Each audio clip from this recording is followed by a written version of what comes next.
Hikers can spend years torturing themselves with spreadsheets and gear budgets and will still end up finishing hikes exhausted until they make one change nobody really talks about. Instead of obsessing over the latest ultralight thing, training for what they'll really face out there. So let me show you the game-changing tweak that will make hiking feel fun again. The Gear-First Fallacy. We've all heard it.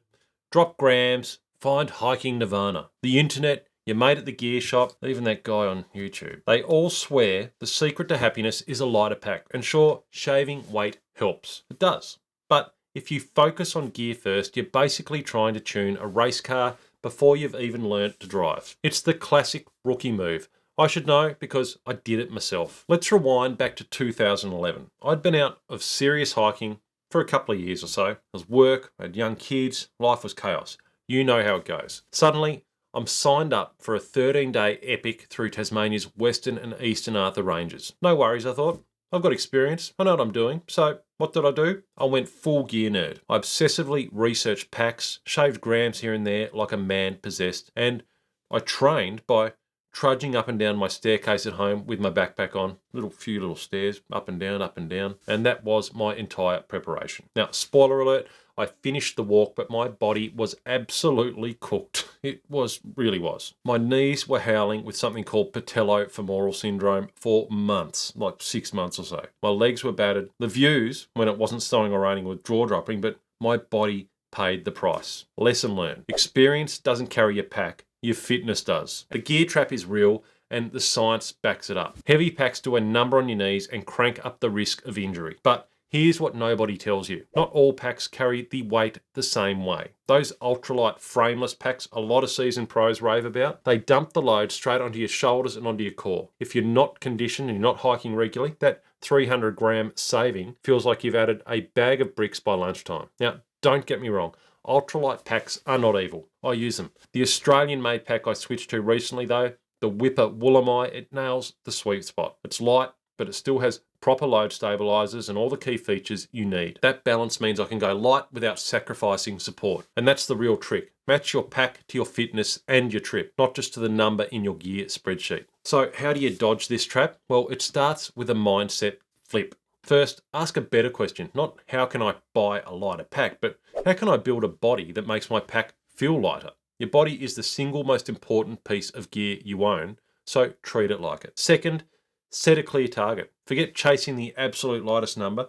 Modern wisdom says your fully loaded pack should be 15 to 20% of your body weight. So for an 80 kilogram hiker, that's around 12 to 16 kilos. This number isn't just a guess. It connects your gear choices directly to your training and gives you a personal, no excuses target. But here's the kicker. Knowing your number is just the start. You still need the strength and the conditioning to carry it day after day, and that's where most people's training falls apart. Why gym fit isn't trail fit and how to fix it. So you decide, that's it, I'm getting hike fit.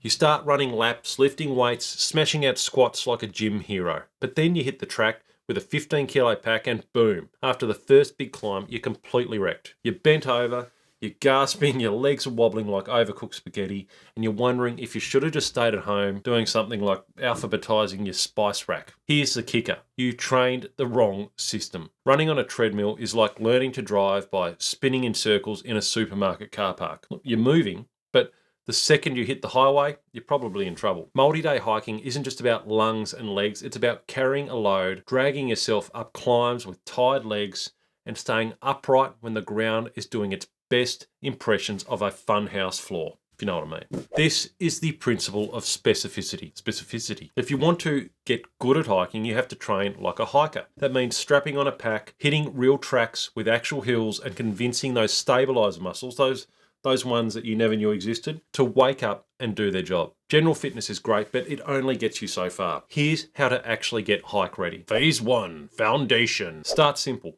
Twice a week, throw a few kilos in your pack and wear it. Walk the stairs, take it around the block, wear it while you water the plants at home, whatever, but just put it on and wear it. You're teaching your shoulders, hips, and core what under load really feels like. Mix in the basics. Get some squats, lunges, push-ups, planks, calf raises. You're building the scaffolding. And if you want a training plan, then check out the link below. I've got one there for you, free. Download it, check it out. Phase 2, Specificity and Progression. Now it's time to get real. At a weekly training hike of 60 to 90 minutes, local trail, hills, pack on. Progress by adding a kilo, hiking longer or finding nastier hills. If you're feeling spicy or you're a seasoned hiker, throw in a longer hike or back-to-back training days before your trip. Nothing preps you for a multi-day trek like waking up and hiking again on tired legs. Phase 3, Peak and Taper. As your trek approaches, hit your peak week, then back off. Tapering isn't just for Olympians. Halve your training, keep some short walks, one light strength session. This clears the fatigue so you don't show up at the track feeling like you've already completed the walk. And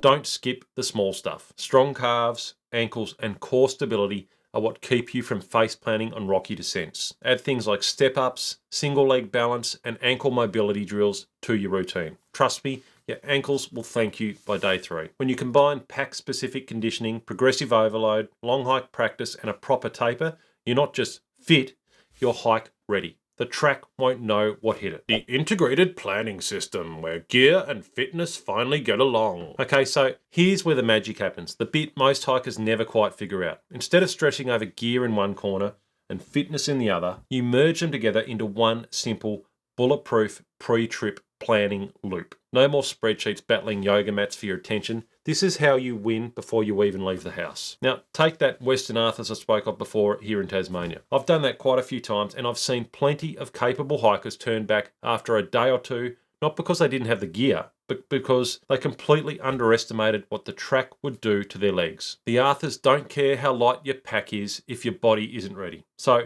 I start with one question, and it's the only one that matters. What is the true physical demand of this track? That single question dictates every gear and training decision that follows. Here's the 3-step loop. Step 1, assess the demand. Stare down the walk ahead. For the Arthurs, I know there are 10-hour slogs. I know there's brutal elevation. Alpha moraine on day 1 or 2 will chew you up. The terrain, well, it's going to be boggy. It's going to be rocky. It's going to be relentlessly uneven with some climbs that are basically vertical. That assessment defines the problem I need to solve. Step 2, build your gear system. Based on that demand, I pick my gear. Harsh conditions, I need a bomb-proof tent and some serious rain gear. That adds some weight. And there's long days, so I'm probably going to need a bit more food. That adds weight. Suddenly, my starting pack is closer to 18 kilograms, not the fantasy 14 kilograms I'd love to brag about. And that number isn't just depressing, it's the bridge straight into my fitness plan. Step 3, build your physical system. Now I know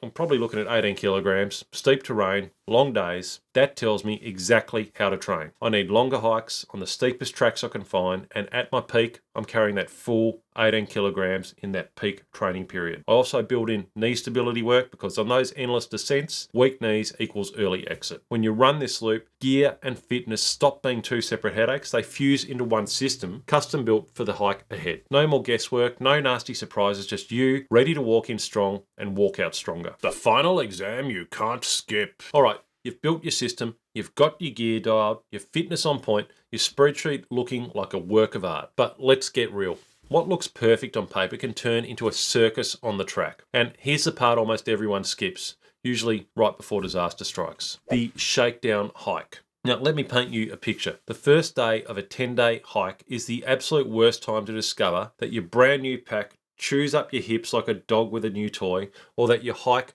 fit confidence evaporates the moment you hit that first real mountain. That's not an adventure. That's a one-way ticket to why did I ever leave the couch? That's where we bring in the shakedown hike, your final exam before the main event. Now, this isn't a gentle stroll. It's a 1 or 2 night mission on your nastiest little local nearby trail you can find 2 or 3 weeks before your big adventure. Treat it like a dress rehearsal where everything, like your gear, your food, your fitness gets tested under real world conditions. Here's how it works. So you're going to pack every single piece of gear you plan to take. No cheating. You're going to, everything you've got for that big hike, take it on this hike. Take some of the exact food you're packing for the main trip. And even pack some of those meals you weren't sure about taking, but you're thinking of taking anyway. Take them on this trip to test them out. That way you'll know if you like them or not. Push yourself. Don't just cruise. Go hard, climb hills, get tired, get rained on if you can. This is where you find the flaws before they find you. Does your pack need adjusting? Are your boots giving you hot spots? Is your fitness as bulletproof as you thought? Or are you bargaining with your legs on every climb? Can you set up your tent in the dark, in the rain, or when you're shattered? when you're exhausted. Better to discover all this now when you can still bail out for a burger and a shower than halfway through the trip of a lifetime. Now, if you're out hiking every other weekend, maybe you can skip this step, but if you only get 1 or 2 big trips in a year, the shakedown is non-negotiable. It's the ultimate confidence builder, the difference between showing up nervous and showing up ready to crush it. And I myself, who do, maybe 2 big missions a year, in between, I'm trying to get as many of these shorter hikes in as I can. So I'm testing my systems and I'm sort of staying fit as well, in addition to my regular training. It really does make a big difference. So you've got your integrated system, you've passed your final exam, and you're ready for the wild. But there's one last piece of the puzzle, finding your way. Because even the best system falls apart if you can't find your way. And that's exactly what I break down in this next video here. So check out this video next. It's the final step to building a bulletproof planning system. Click over and let's get you powered up for the adventure of a lifetime. See you in there.